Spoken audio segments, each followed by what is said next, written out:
మీకు చాలా బాధ కలిగించిన కేసెస్ అట్లా ఉంటాయి సార్. మీ ప్రొఫెషనే అది, but you have to open it.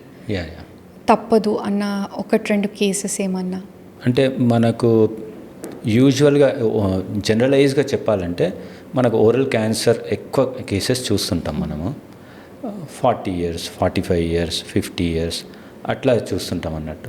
ఈ మధ్యన మనము 17 years, 18 years, 20 years వాళ్ళకు కూడా చూస్తున్నాం.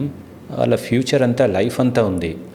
డజంట్ మీన్ దట్ 50 years ఓన్కి రావాలి, వాళ్ళు ఏదో సఫర్ కావాలి అని కాదు, కానీ ఈ యంగ్స్టర్స్లో కూడా వస్తుంటే చాలా ఒకటి బాధ అవుతుంటుంది. ఇంకా స్టడీస్ చేయాలేమో, ఇంత యంగ్ ఏజ్లో ఎందుకు వస్తుంది, what is thing, because it's a cumulative effect. యూజువల్గా ఫర్ ఇయర్స్ లాంగ్ ఈ హ్యాబిట్ ఉండి, ఇరిటేషన్ ఉండి, దాని నుంచి అట్లా ఉంటేనే వస్తుంటుంది. But nowadays we are seeing in younger individuals also. అది వన్ ఆఫ్ ది రీజన్ వచ్చేసి గుట్కాసే. వెరీ అట్రాక్టివ్ ఫామ్గా ఇస్తున్నారు advertisements, easy availability. Even though gutka is banned, but how they are getting we don't no.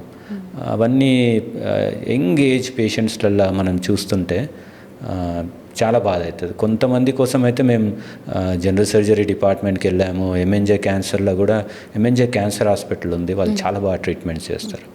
So అక్కడ డాక్టర్ శ్రీకాంత్ అని ఉన్నారు, మన oral పెథాలజిస్టే.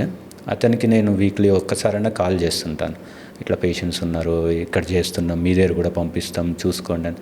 Very good bye, మంచిగా అన్నీ చూస్తుంటాడు. కానీ తర్వాత మనకు తెలుస్తుంటుంది ఒక 6 months, 1 year తర్వాత వాళ్ళు ఎవరో వచ్చుడు, మేము ఫాలో అప్లు అడిగితే అబ్ నయ్యేనా అని చెప్పుడు, అది చాలా బాధ అవుతుంటుంది మనకు. సో హెల్ప్లెస్ సిచ్యువేషన్ మనం.